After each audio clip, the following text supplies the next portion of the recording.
She wanted to thank some soldiers, now she's saving the galaxy. Part 1 Doctor. Sarah Chen stood at the observation deck of Kepler Station, watching the human transport ships dock. Her heart felt heavy as she saw the condition of the vessels.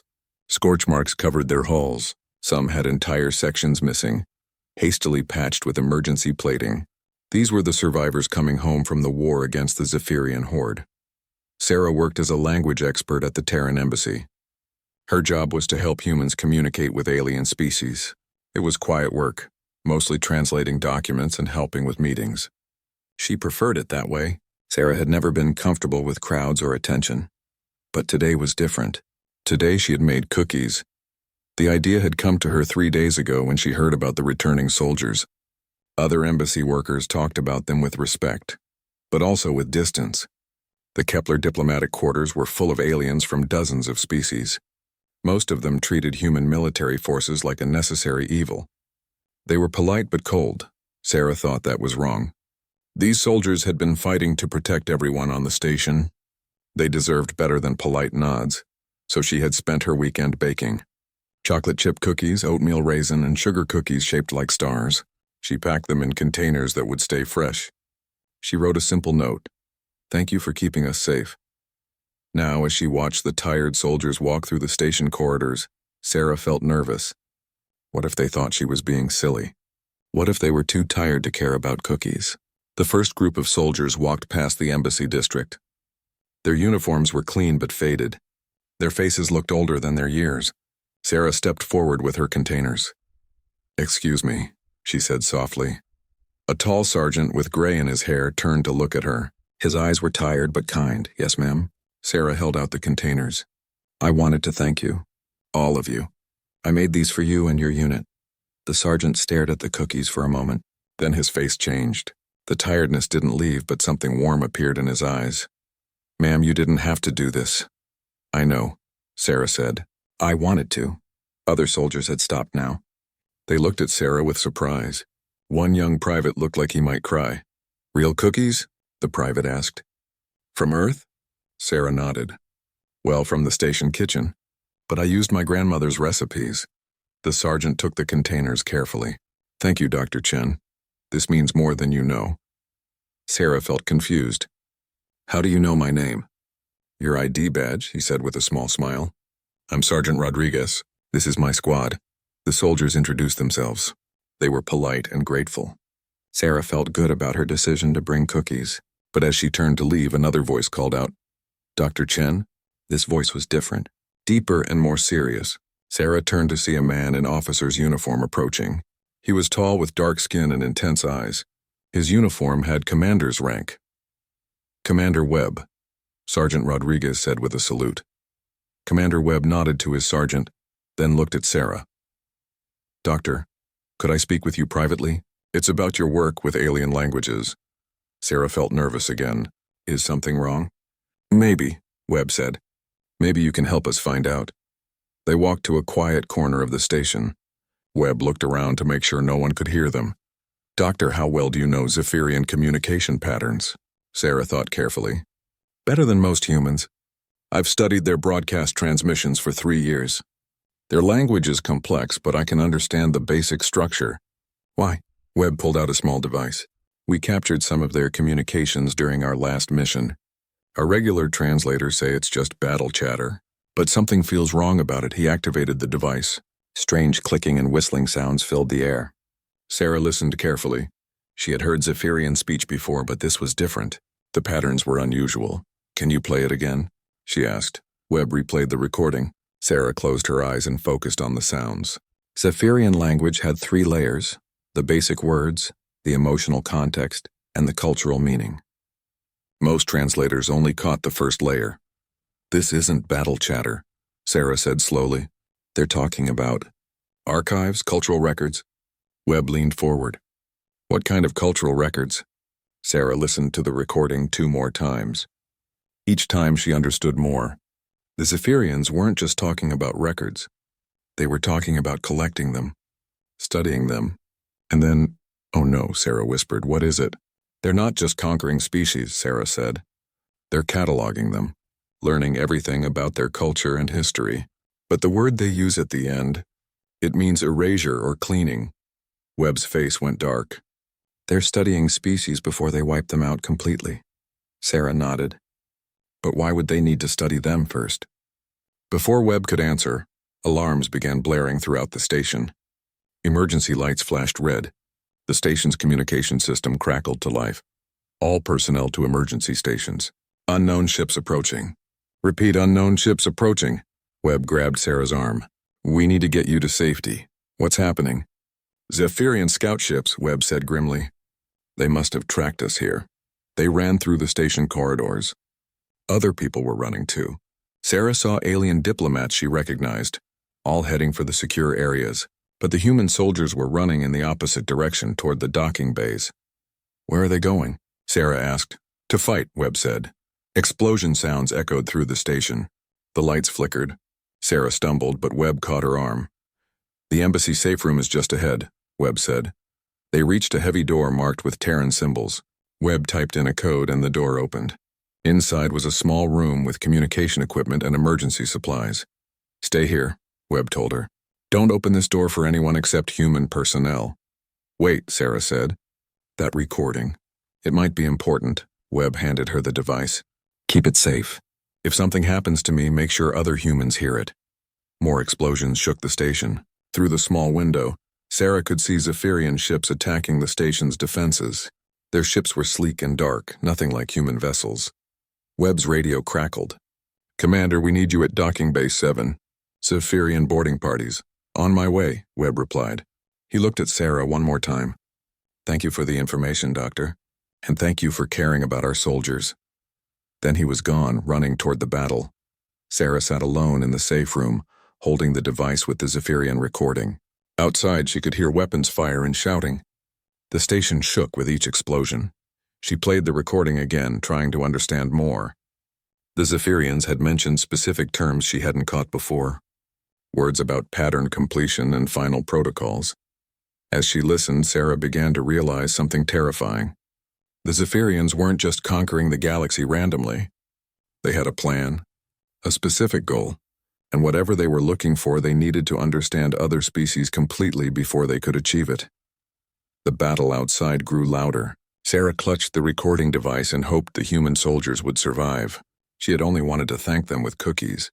Now she might be holding the key to understanding the greatest threat the galaxy had ever faced. The war was far from over. In fact, Sarah was beginning to suspect it had barely begun. 3 days after the attack on Kepler Station, Sarah found herself in a place she never expected to be. A top-secret military research facility on Earth's moon. The transport ship that brought her here was unmarked and fast. She still wasn't sure how she had gone from baking cookies to being escorted by armed guards. The facility was built inside a crater hidden from view. Sarah walked through corridors lined with security checkpoints and blast doors. Everything was gray metal and bright lights. It felt cold compared to the diplomatic quarters she was used to. Commander Webb met her at the main laboratory. He looked tired but determined. His uniform was different now, with new insignia Sarah didn't recognize. Dr. Chen, thank you for coming. Did I have a choice? Sarah asked. She wasn't angry, just confused. Webb smiled slightly. Not really, but I hope you'll understand why when you see what we've discovered. He led her into a large room filled with computers and screens. Several other people worked at different stations. Sarah recognized some faces from Kepler Station, but others were strangers. After the attack, we analyzed every piece of Zephyrian technology we captured, Webb explained.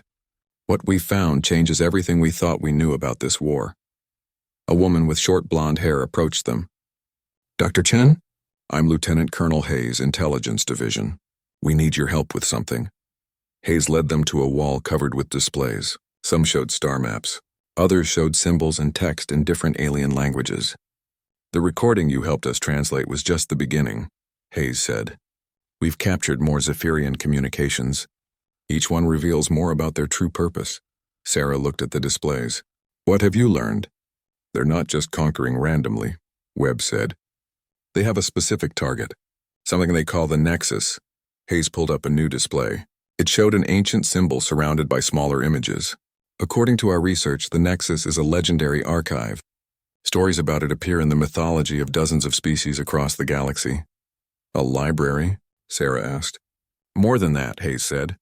The legends say it contains the combined knowledge of the first spacefaring civilizations. Technology, history, culture, everything they learned before they disappeared. Sarah studied the symbols on the screen. Some looked familiar from her language studies.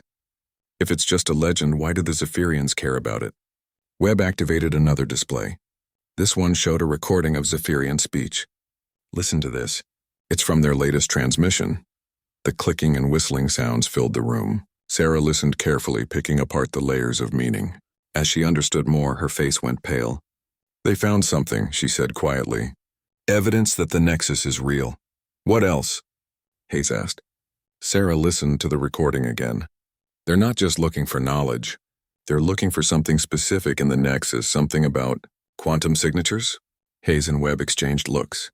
What kind of quantum signatures? Webb asked. Sarah shook her head. I don't understand the technical meaning, but the way they talk about it, it's like they want to use it to change something fundamental, something about existence itself. A new voice joined the conversation. That's because they do. Sarah turned to see an elderly man with white hair approaching. He wore a civilian suit, not a military uniform. Dr. Chen, this is Professor Martinez, Webb said. He's our expert on ancient galactic civilizations. Professor Martinez nodded to Sarah. Doctor, what you've translated confirms our worst fears. The Nexus isn't just an archive. According to the oldest records, it contains quantum mapping data for every species that contributed to it. What does that mean? Sarah asked. Think of it as a blueprint, Martinez explained. Not just for how species evolved, but for their entire existence in space-time. The ancient civilizations stored this data as a safeguard against extinction. Sarah felt cold. And if someone evil got control of it? They could theoretically edit those blueprints, Martinez said grimly. Change history itself. Make it so certain species never evolved at all. The room fell silent. Sarah stared at the displays, trying to process what she was hearing. The Zephyrians want to erase everyone else from existence, she said slowly.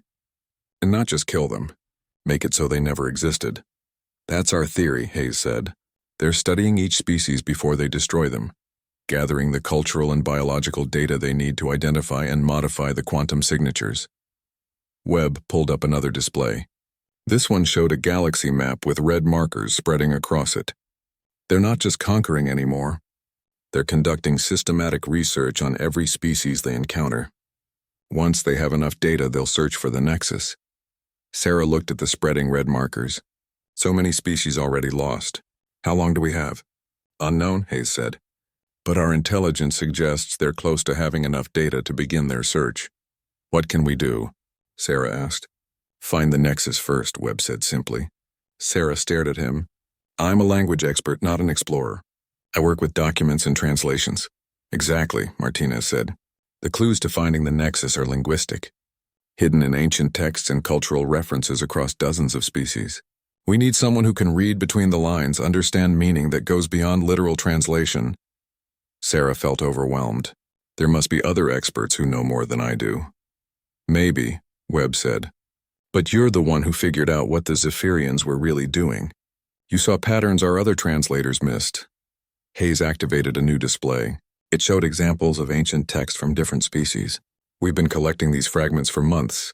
Each one contains references that might point toward the Nexus, but we can't put the pieces together. Sarah studied the texts. Even at first glance, she could see connections the others had missed. Similar concepts expressed in completely different ways. Cultural metaphors that meant the same thing across species. You see it, don't you? Martinez asked. Sarah nodded slowly. There are patterns here. Common themes hidden in different cultural expressions. That's what we hoped, Webb said. Dr. Chen, I know this isn't what you signed up for when you made cookies for soldiers. But right now you might be the only person who can stop the Zephyrians from erasing the entire galaxy. Sarah looked around the room. These people were counting on her. Not just them, but every living being in the galaxy. If I help you, she said, what happens then? Do I just translate texts while you send soldiers to find this Nexus? Webb shook his head. The linguistic puzzles are too complex. We'll need you with us, in the field. I'm not a soldier, Sarah protested. No, Webb agreed. You're something more important. You're the key to understanding what we're really fighting for. Sarah thought about the soldiers she had met on Kepler Station. They had been so grateful for simple cookies and a kind word. Now those same soldiers might have to risk everything to save the galaxy. All right, she said finally. I'll help. But I want to understand everything. No more secrets. Agreed, Webb said. Sarah turned back to the displays showing the ancient texts. As she studied them more carefully, she began to see deeper patterns. The Nexus wasn't just hidden in space. It was hidden in meaning itself, protected by puzzles that required more than intelligence to solve. The Zephyrians might be powerful and ruthless, but Sarah was beginning to suspect they were missing something important about the Nexus. Something that required understanding not just what other species knew, but who they really were. The race to save the galaxy had begun, and it would be won or lost not with weapons but with words. The human fleet moved through space like ghosts, using every stealth technology they had. Sarah stood on the bridge of the UES Determination, watching stars drift past through the view screen. 2 weeks had passed since she agreed to help find the Nexus. Now she was further from Earth than she had ever been, heading toward a system that might hold the key to saving the galaxy. Commander Webb stood beside her, studying a tactical display. The Kythera system should have the archive we need, he said. According to your translations, the Kythera were master record keepers before they disappeared. Sarah nodded, though she felt nervous. The ancient texts had pointed them to 3 different locations where pieces of the Nexus puzzle might be hidden. This was their second stop. The first had been a disaster. Any word from the scouting ships? She asked. Radio silence, Webb replied. That's good. It means they haven't run into Zephyrian forces. Sarah hoped he was right. The Zephyrians seemed to be everywhere now, always one step ahead. Sometimes she wondered if they were walking into a trap. Lieutenant Colonel Hayes approached them. Dr. Chen will reach the archive world in 4 hours. Are you ready? Sarah looked down at her equipment. She wore lightweight armor now, something she never thought she would need. Her tools included portable translation computers and scanning devices. As ready as I can be. The truth was, Sarah felt far from ready. She was a scholar, not an adventurer, but the past weeks had taught her that the universe didn't care about what she was comfortable with. Their first mission had been to an abandoned research station in the Tau system. Sarah had successfully translated the ancient security codes, allowing them to access the archives. But while she worked, Zephyrian forces had found them. The human soldiers fought bravely to protect her, but the cost had been high. 3 good people died so she could download critical information about the Nexus. That information had been disturbing. The Nexus wasn't just an archive of knowledge. It was a test. The ancient civilizations had built it to determine which species deserved to inherit their power. And the test required more than intelligence. Dr. Chen? Webb's voice brought her back to the present. Sorry, I was thinking about the Tau station data. Webb's expression grew serious. You did good work there. Those soldiers knew the risks. Sarah felt the weight of responsibility. I keep thinking about what we learned. The Nexus isn't just going to give us information, it's going to judge us. Judge us how? Hayes asked. Sarah pulled up her notes on a portable display. According to the Tau archives, the ancient civilizations built the Nexus during a galactic crisis similar to what we face now. A powerful species was trying to dominate everyone else. What happened to them? Webb asked. The records aren't clear, Sarah said. But the Nexus was their solution. They built it to test any species that sought its power. The test would determine if they were worthy of galactic stewardship. Hayes frowned. What kind of test? That's what worries me, Sarah said. The records suggest it's not about intelligence or technology.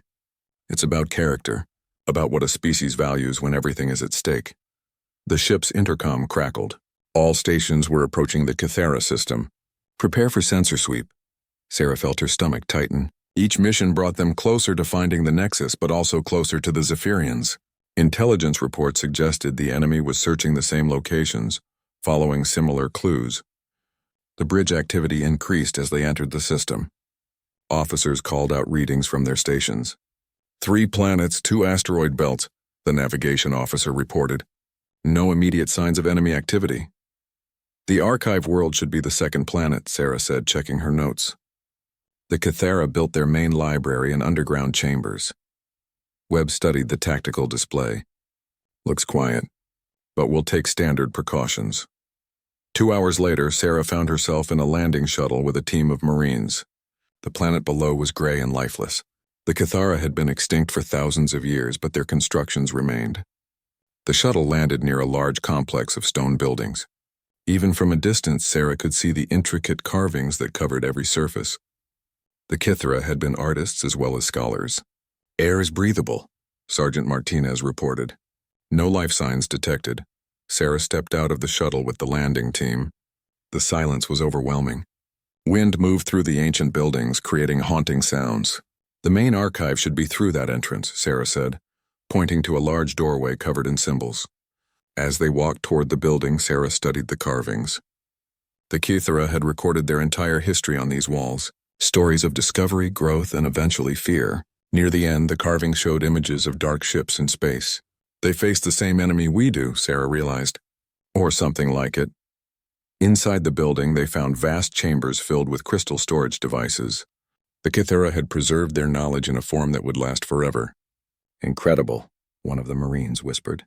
Sarah approached the central storage unit. Her translation computer began working on the access codes. The Cathara language was complex, but she had studied it for weeks. "Got it," she said as the storage unit activated. Information flowed across her display. Most of it was ordinary historical records. But buried deep in the files, Sarah found what they were looking for. "There," she said excitedly. References to the Nexus. The Cathara called it the Great Test of Worthiness. Webb leaned over her shoulder. "What does it say?" Sarah read through the text carefully. The Cathara tried to find the Nexus when their enemies appeared. But they failed the initial approach. Failed how? They were too focused on gaining power to fight their enemies, Sarah said. The Nexus rejected them because they wanted to use its knowledge for conquest, even if it was defensive conquest. Hayes joined them. "So the Nexus won't help anyone who wants to use it as a weapon?" "It's more complicated than that," Sarah said, reading further. "The test isn't about being peaceful. It's about understanding why you're fighting. The Cathara failed because they only thought about defeating their enemies. They didn't think about what they would do afterward." The communications device on Webb's belt crackled. "Commander, we're detecting ships entering the system. Multiple contacts, Zephyrian design." Webb grabbed the device. "How many?" "At least a dozen. They'll reach the planet in 30 minutes. Sarah felt panic rising. "We need more time. There's too much information here." "Take what you can," Webb ordered. "We leave in 15 minutes. Sarah worked frantically, downloading as much data as possible. But as she worked, she found something that made her stop. "Commander," she said quietly, "you need to see this." Webb looked at her display. Sarah had found a detailed record of what happened to the Cathara. They hadn't been destroyed by their enemies. They had destroyed themselves. They had the location of the Nexus, Sarah said. But when they realized they couldn't pass the test, they chose to hide the information rather than let their enemies find it. Where did they hide it? Sarah's hands shook as she read the final entry. They scattered the final clues among the civilian populations of other species. People who would preserve the information without understanding its importance. "Dr. Chen, we need to go." Sergeant Martinez called from the entrance. "Wait," Sarah said. She had found one more piece of information. The Cathara had left a message for any species that found their records. The message was simple but profound. The Nexus cannot be claimed by those who seek to dominate. It can only be shared by those who understand that true strength comes from protecting others, not defeating enemies. As they ran back to the shuttle, Sarah clutched the data storage device. The Zephyrian ships were visible in the sky now, dark shapes moving among the stars. "Did we get what we need?" Webb asked as the shuttle lifted off. Sarah looked at the data she had collected. "Yes, but it's not what we expected. Finding the Nexus is only half the challenge. The real test will be proving we deserve it." As their ship fled the system with Zephyrian forces in pursuit, Sarah realized something important. Her simple act of thanking soldiers with cookies had started this journey. But that same spirit of caring about others rather than defeating enemies might be exactly what the galaxy needed to pass the test ahead. Sarah's arm was in a sling, but her fingers still worked well enough to type. She sat in the medical bay of the UES Determination, surrounded by data displays and translation equipment.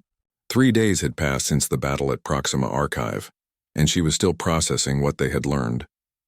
The battle had been brutal. Zephyrian forces had caught them while Sarah was deep inside the archive, translating the final pieces of the Nexus puzzle.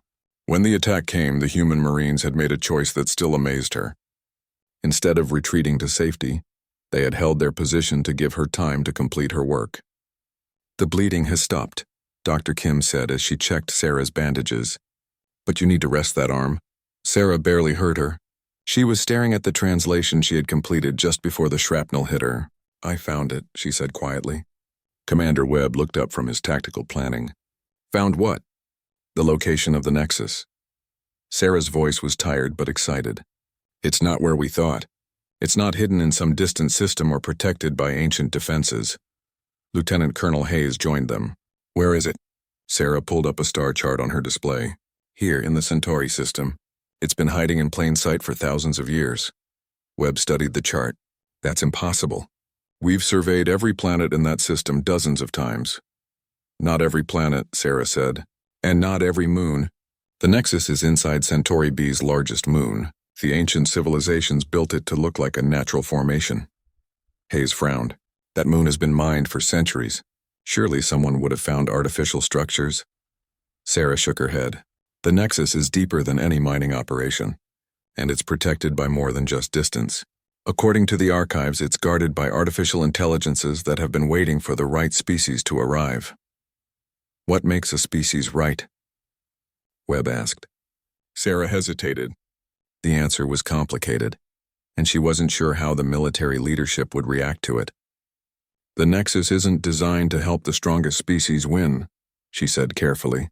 "It's designed to identify species that will use its power responsibly.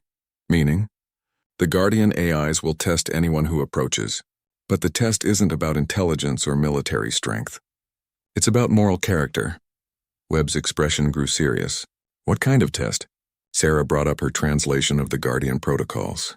"They'll create scenarios where the approaching species has to choose between gaining power and protecting others, between winning and doing what's right." "That doesn't sound so difficult," Hayes said. "It is when lives are at stake," Sarah replied. "According to the records, the Guardians will put real people in danger to see how the candidates respond.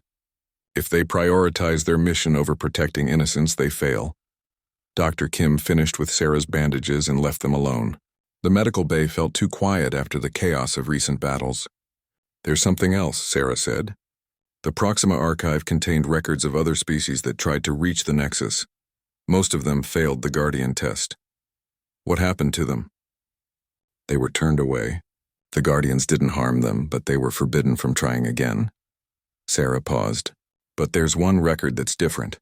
A species that passed the initial test but then faced something worse." Webb leaned forward. "What?" "The final Guardian challenge isn't just about moral character. It's about sacrifice. The species that gains access to the Nexus has to prove they're willing to share its power with everyone, even their enemies." Hayes looked skeptical. "That sounds like a trap." "Maybe," Sarah said. "But consider the alternative.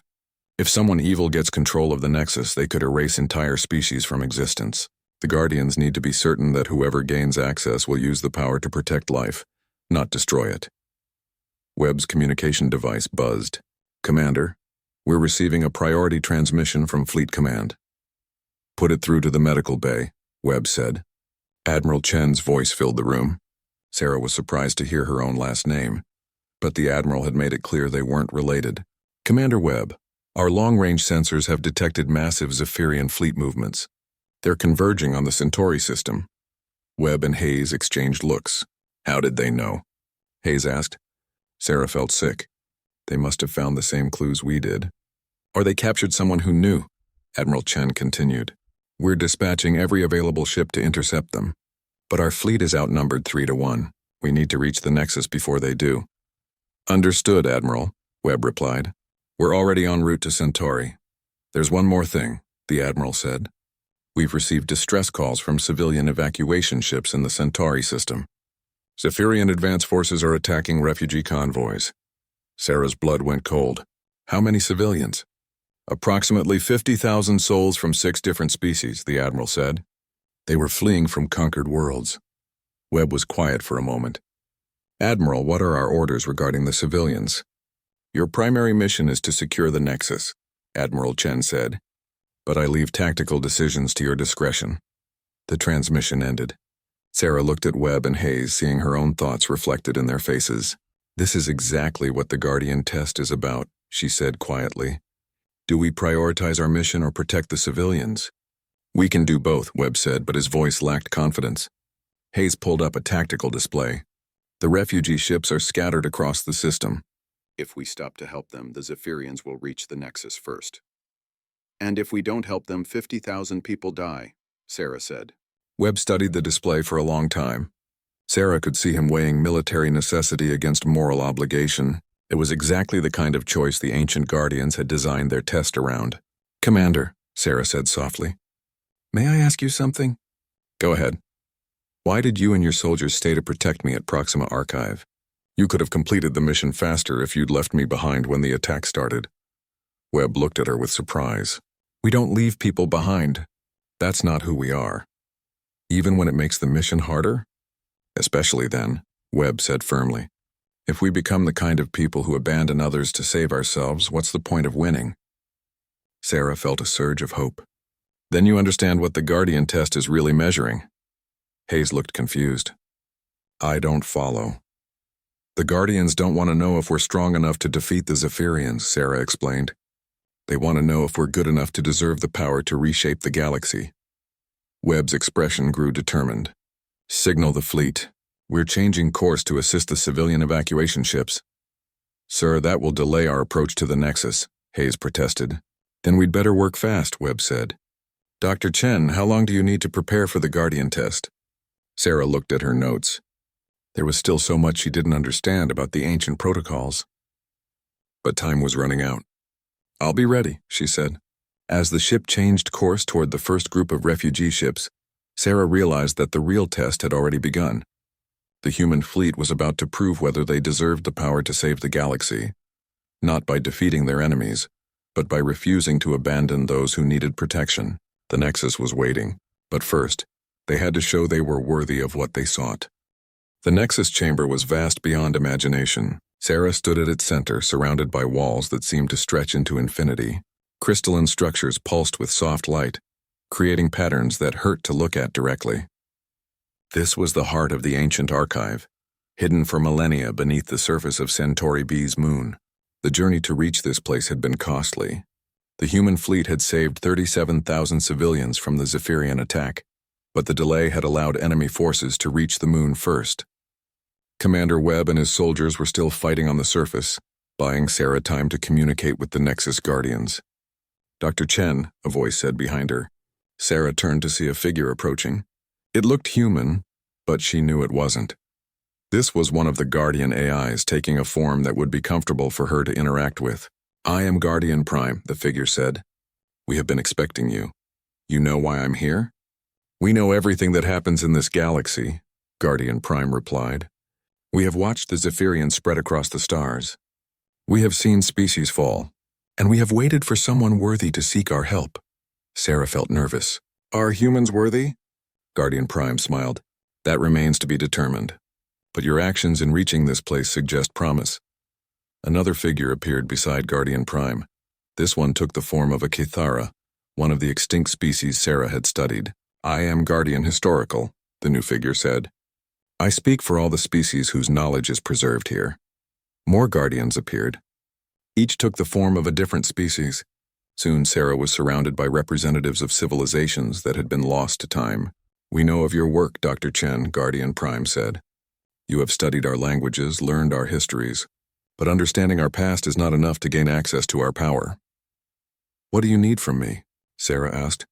"The Nexus contains the accumulated knowledge of 57 advanced civilizations," Guardian Historical explained.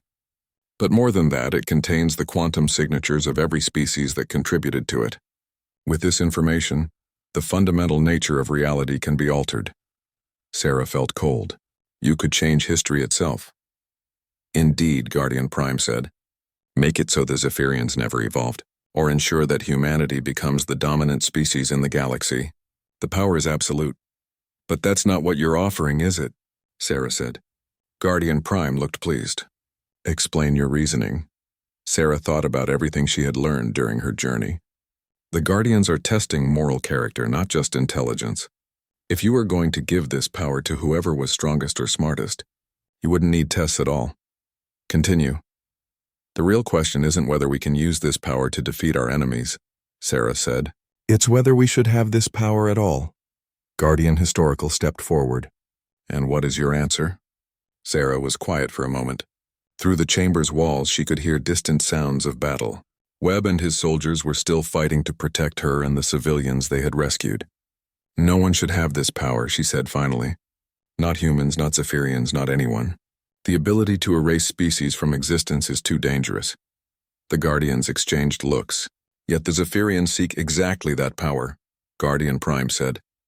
If you refuse our gift, they will eventually find another way to claim it. Then we need a different solution, Sarah said. Such as? Sarah thought about her journey from thanking soldiers to standing in this ancient chamber. Every step had been about connection, understanding, and protection. Share it, she said. Don't give the power to any one species. Give the knowledge to everyone. Guardian Prime looked surprised. Explain. The Zephyrians are powerful because they work alone, Sarah said. They don't cooperate, they dominate. But what if every species in the galaxy had access to the same knowledge? What if they could all work together? The knowledge in the Nexus could be dangerous in the wrong hands, Guardian Historical warned. Then teach them to use it responsibly, Sarah said. The same way you're testing me now. Create a network where knowledge is shared freely, but only among species that prove they can handle it ethically. The Guardians were silent for a long time. Sarah could feel them communicating with each other in ways she couldn't understand. Finally, Guardian Prime spoke. This solution has been attempted before. Previous species tried to create galactic alliances, knowledge-sharing networks. They all failed. Because they tried to lead them, Sarah said. They wanted to be in charge of the network. But what if no one was in charge? What if it was truly cooperative? You would give up human advantage for the possibility of galactic cooperation. Sarah thought about Commander Webb and his soldiers, fighting to protect civilians they had never met. She thought about the cookies she had baked, the simple act of gratitude that had started this entire journey. Humans are good at bringing out the best in others, she said. We don't need to be in charge to make a difference. Guardian Prime smiled. And if other species refuse to cooperate? If they use the shared knowledge for conquest? Then we'll deal with that when it happens, Sarah said. But at least we'll have given them the chance to choose something better. The chamber filled with light. Sarah felt a presence touching her mind, examining her thoughts and motivations. The sensation was overwhelming but not unpleasant. Dr. Chen, Guardian Prime said, you have passed the first test. But there is one more challenge. The light faded, and Sarah found herself looking at a new display. It showed the battle raging on the moon's surface. Human forces were outnumbered and falling back. The Zephyrians have breached the outer defenses, Guardian Historical said. They will reach this chamber in minutes. We can protect you, but only if you claim the Nexus power now. Use it to defeat them, and the knowledge will be yours to distribute as you see fit. Sarah watched the display, seeing soldiers she knew fighting desperately. Webb was there, rallying his troops. Sergeant Rodriguez, who had been so grateful for her cookies, was wounded but still fighting. What happens if I wait? She asked. The Zephyrians will capture this chamber, Guardian Prime said. They will torture you for information about accessing the Nexus. Your friends will die. And if I take the power now? You will have the ability to save them. To save everyone. But you will also have proven that humans, like others before them, will choose expedient solutions over principled ones. Sarah understood. This was the final test. She could save her friends and defeat the Zephyrians, but only by becoming the kind of person who would use ultimate power to solve problems. She thought about Webb's words. If we become the kind of people who abandon others to save ourselves, what's the point of winning? I refuse, Sarah said quietly. The Guardians looked surprised. You will let your friends die rather than save them? I'll save them, Sarah said, but not with stolen power. I'll save them by trusting that they're fighting for something worth protecting. Sarah turned away from the display and faced the Guardians directly. I want you to give the Nexus knowledge to every species in the galaxy. Right now. Even the Zephyrians. Even your enemies? Especially my enemies, Sarah said. Let them see what other civilizations have accomplished through cooperation, instead of conquest. Let them see the cost of their choices. Guardian Prime was quiet for a moment. This solution will not guarantee your survival. No, Sarah agreed. But it will guarantee that if we do survive, it will be because we earned it. The chamber filled with light again. This time Sarah felt the presence of the Nexus expanding outward, touching every inhabited world in the galaxy. Knowledge flowed like water, reaching every species at once. It is done, Guardian Prime said. The archive has been opened to all. What happens next depends on how each species chooses to use what they have learned. Sarah felt the chamber beginning to fade around her. What about the battle outside? That is no longer our concern, Guardian Historical said. But Dr. Chen, yes? Your soldiers have been fighting to protect civilians they barely know. Your species shows promise. The Guardians disappeared, leaving Sarah alone in the chamber. But she wasn't afraid. Outside, she could hear the sounds of battle changing. Weapons fire was decreasing. Voices were calling for ceasefires. The Nexus knowledge was reaching everyone, including the Zephyrians, and apparently, learning about the achievements of other civilizations was making some of them question their own path. Sarah walked toward the chamber entrance, where she could see Commander Webb approaching with a mixed group of human and alien soldiers. Dr. Chen, Webb called out. Are you all right? I'm fine, Sarah said. Is the fighting over? Getting there, Webb replied. Some of the Zephyrian forces are laying down their weapons. They're saying something about new understanding and choosing a different path. Sarah smiled. She had started this journey by thanking soldiers with homemade cookies. Now she was ending it by giving the galaxy a chance to choose gratitude over conquest. Commander, she said, I think we're going to be very busy in the coming years. Why's that? Because someone needs to help all these species learn to work together, Sarah said. And apparently humans are good at that sort of thing. Thank you for watching and comment for next part.